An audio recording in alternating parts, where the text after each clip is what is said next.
दोस्तों, आप रामायण के सबसे अहम किरदार निभाने वाले रावण को तो जरूर ही जानते होंगे।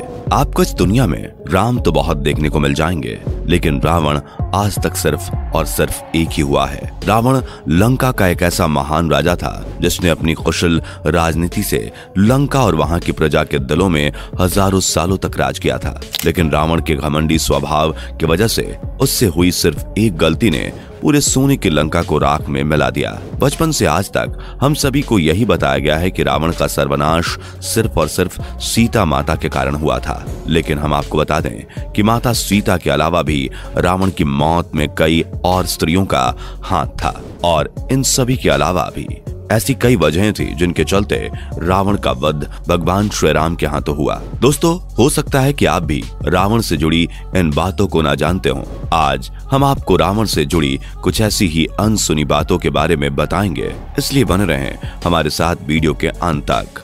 दोस्तों, माता सीता के अपहरण करने से पहले भी रावण ने कई स्त्रियों पर गंदी नजर डाली थी, और इसके परिणाम स्वरूप रावण को उन सभी स्त्रियों से कई श्राप भी मिले थे, और उन्हीं में से एक थी रावण की साली मायावती।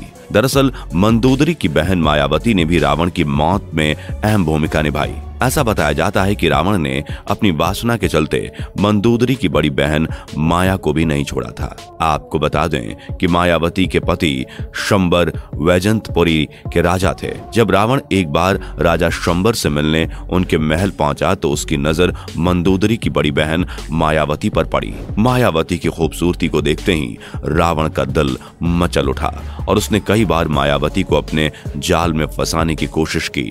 लेकिन जब राजा शंबर को इस बात का पता चला तो उसने रावण को अपने कारागार में बंदी बना लिया। इसी दौरान राजा शंबर के एक दुश्मन और रावण के दोस्त ने राजा शंबर के महल पर हमला कर दिया, जिससे राजा शंबर की जान चली गई। और इसके बाद जब राजा शंबर की पत्नी मायावती सती होने लगी तो रावण ने उससे विवाह का प्रस्ताव रखा, जिस पर क्रोधित होकर माया ने रावण को यह श्राप दिया कि तुमने अपनी वासना के कारण मेरी पतिव्रता धर्म को भंग किया है। तुम्हें एक दिन इसी वासना के कारण अपनी जान गंवानी पड़ेगी। इसके अलावा दोस्तों, रावण की मौत में शामिल एक नाम वेदवती का भी आता है। कहा जाता है कि एक बार रावण अपने पुष्पक विमान से किसी विशेष काम के लिए जा रहा था। तभी उसे जंगल में एक ऐसी सुंदर स्त्री मिली जो कि अपनी घोर तपस्या में लीन थी। इस स्त्री का नाम वेदवती था, जो कि भगवान विष्णु को पति के रूप में पाने की घोर तपस्या कर रही थी। वासना से भरे हुए रावण ने वेदवती के बाल पकड़े और उसके साथ जबरदस्ती करने लगा। रावण के ऐसा करने पर वेदवती ने अपनी इज्जत बचाने के लिए अग्नि समाधि ले ली और रावण को यह श्राप दिया कि भविष्य में एक स्त्री ही तेरे और तेरे वंश के सर्वनाश का कारण बनेगी। और ग्रंथों के अनुसार यह बताया जाता है कि वेदवती ने ही रावण के वध के लिए माता सीता के रूप में जन्म लिया था। दोस्तों, रावण की मौत में शामिल माता सीता का नाम भला कोई कैसे भूल सकता है। जब रावण ने माता सीता का अपहरण किया तब प्रभु श्री राम ने ही रावण को मारकर माता सीता को आजाद कराया था। दोस्तों, हो सकता है कि अगर माता सीता ना होती तो शायद रावण को आज कोई भी न जानता। लेकिन आपको बता दें कि जब रावण ने साधु का भेष धरकर धोखे से माता सीता का अपहरण किया तो वो माता सीता को जबरदस्ती अपने साथ लंका ले गया था। भले ही रावण माता सीता को लंका ले गया था, लेकिन वो चाहकर भी माता सीता को अपने साथ लंका के महल में नहीं ले जा पाया और माता सीता को रावण की अशोक वाटिका में ही रखा गया। वैसे तो माता सीता भले ही रावण की कैद में थी, लेकिन रावण ने माता सीता को कभी भी हाथ तक नहीं लगाया था। ऐसा इसलिए क्योंकि नल कुबेर की पत्नी रंभा ने पहले ही रावण को श्राप दे दिया था कि अगर वो भविष्य में कभी भी किसी पराई स्त्री के साथ जबरदस्ती करने की कोशिश करेगा तो उसे अपनी जान से हाथ धोना पड़ेगा। और इसी श्राप के चलते रावण कभी भी माता सीता को छू तक नहीं पाया था। दोस्तों, रामायण में इस बात का जिक्र मिलता है कि रावण ने एक बार माता सीता को विवाह का प्रस्ताव देते हुए प्रभु श्री राम को त्यागने को कहा था, जिस पर माता सीता ने रावण को मुंहतोड़ जवाब देते हुए कहा कि राम और सीता कभी अलग नहीं हो सकते। इसके अलावा कहा तो यहाँ तक जाता है कि रावण का घमंड ही उसकी मौत का सबसे बड़ा कारण बना। अब ऐसा हम क्यों कह रहे हैं, शायद हो सकता है कि आप में से कईयों को ना पता हो। दरअसल रावण की मौत के पीछे शनिदेव की भी अहम भूमिका थी। ये तो हम सभी को पता है कि शनिदेव की वक्र दृष्टि से कोई भी बच नहीं सकता। ऐसा ही कुछ रावण के साथ भी हुआ। अगर आपने कभी भी रामायण देखी होगी तो हो सकता है कि आपने गौर किया हो कि रावण के सिंहासन और उसके पैरों के नीचे हमेशा एक काले रंग का आदमी लेटा रहता है। यह शख्स कोई और नहीं बल्कि शनिदेव भगवान होते हैं। लेकिन इसके पीछे एक कहानी है। पौराणिक कथाओं के अनुसार ऐसा बताया गया है कि रावण बहुत ही बड़ा ज्योतिषी और विद्वान था, और जब उसके बेटे मेघनाद का जन्म होने वाला था तो उसने मेघनाद को शक्तिशाली और अमर बनाने के लिए सभी ग्रहों को एक शुभ स्थिति में रहने के लिए आज्ञा दी थी। लेकिन शनिदेव ने रावण की ये बात मानने से इनकार कर दिया और इसी वजह से मेघनाद अमर नहीं हो पाया। जब शनिदेव ने रावण की बात नहीं मानी तो रावण शनिदेव को बंदी बनाकर लंका ले आया और हमेशा उनका मुंह जमीन की तरफ करके उन्हें अपने पैरों के नीचे रखता रहा।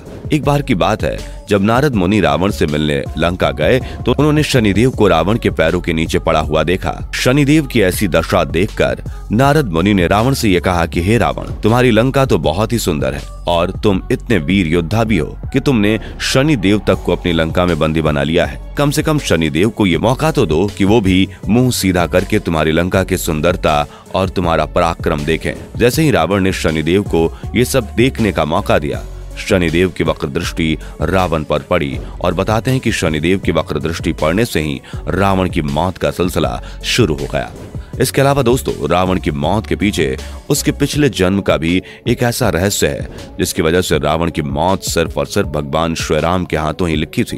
दरअसल एक कथा में ऐसा बताया गया है कि भगवान राम को अपना दुश्मन मानने वाला रावण पिछले जन्म में भगवान विष्णु का पहरेदार हुआ करता था। और ये बात तो सभी को पता है कि भगवान विष्णु ने ही भगवान राम के रूप में जन्म लिया था। एक बार की बात है जब बारसनक, सनंदन, सनातन और सनत कुमार नाम के 4 ऋषि भगवान विष्णु से मिलने उनके महल पर गए तो वहां उनके 2 पहरेदार मिले जिनका नाम जय और विजय था। जब दोनों ही पहरेदारों ने चारों ऋषियों को महल के अंदर जाने से मना कर दिया तो सभी ऋषियों ने दोनों पहरेदार को यह श्राप दिया कि तुम अगले 3 जन्मों में राक्षस का जन्म लोगे। इस पर जय और विजय ने उन सभी ऋषियों से माफी मांगी। उन ऋषियों ने जय और विजय के माफी मांगने पर दोनों को माफ तो कर दिया, लेकिन ये कहा कि अब दिया हुआ श्राप वापस तो नहीं लिया जा सकता, लेकिन तुम्हारी मौत भगवान विष्णु के ही हाथों होगी और तुम्हें मोक्ष प्राप्त होगा। जिसके बाद भगवान विष्णु के ये दोनों पहरेदार अपने पहले जन्म में हिरण्यकश्यप और हिरण्याक्ष बने जिनका वध भगवान विष्णु ने किया था, और अपने दूसरे जन्म में ये दोनों भाई रावण और कुंभकर्ण बने जिनका वध भगवान श्री राम के हाथों हुआ, और अपने तीसरे जन्म में ये दोनों भाई शिशुपाल और दंतवक्र बने जिनका वध भगवान श्री कृष्ण के हाथों हुआ था।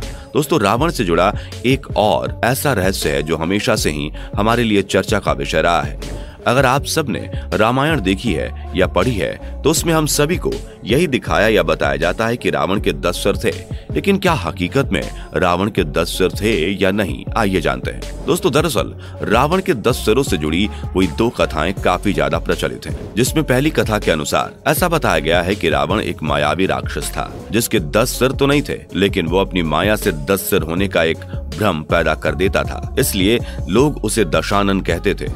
जैन शास्त्रों में इस बात का उल्लेख मिलता है कि रावण अपने गले में 9 मणियों की एक माला पहनता था, और जब इस माला पर रावण के सिर की परछाइयां पड़ती थीं तो देखने वाले को ऐसा लगता था कि हकीकत में रावण के 10 सिर हैं, और ये माला उसे उसकी मां कैकसी ने दी थी। वहीं दूसरी कथा के अनुसार ऐसा बताया जाता है कि रावण भगवान शिव का बहुत ही बड़ा भक्त था, और एक बार जब वो भगवान शिव की तपस्या कर रहा था तो भगवान शिव के दर्शन न देने पर वो क्रोधित हो गया। इसके बाद उसने हवन की अग्नि में भगवान शिव के लिए अपने सिर काट कर चढ़ा दिया, जिस पर भगवान शिव ने उसकी तपस्या से खुश होकर वरदान में उसे 10 सिर दे दिए थे। दोस्तों, रावण अपने पूरे जीवन में स्त्री के लालच में रहा और उसका अंत का कारण भी एक स्त्री ही बनी, इसलिए उसने स्त्री के बारे में कई बातें बोली।